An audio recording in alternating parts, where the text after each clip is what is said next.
سہم امام کا پیسہ کس کو دیا جاتا ہے؟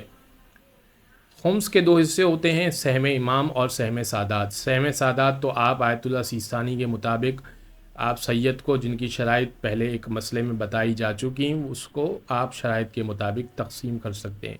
رہ گیا سہم امام۔ سہم امام یا تو آپ ڈائریکٹ مجتہد کو جمع کرا دیجئے نجف اشرف ان کے آفس میں، یا قم میں، یا کسی بھی ان کے آفس میں دفتر میں جمع کرا دیجئے، یا پھر ان کے وکیل کو جس کے پاس اجازت نامہ ہوتا ہے جہاں جہاں خرچ کرنے کا، اس اجازت نامے کے مطابق جس کے پاس وہ اجازت نامہ ہو اس کو جمع کرا دیا جائے۔ ایک تیسری صورت یہ ہے کہ آپ کہیں کہ نہیں، سہم امام بھی میں خود خرچ کرنا چاہتا ہوں مجلس کے کام میں، مسجد کی تعمیر میں، یا کسی اور اچھے کام میں، تو اب اس کا کیا طریقہ ہے؟ تو اس کا طریقہ یہی ہے کہ وکیل کے پاس جائیے اور اس سے کہیے کہ سہم امام میرے پاس اتنا ہے، مثال کے طور پہ 50,000، 25,000 یا جو بھی، اور آپ وکیل سے اجازت لیجئے اور وہ اجازت مل جائے آپ کو، تو اس کے اوپر آپ استعمال کر لیجئے۔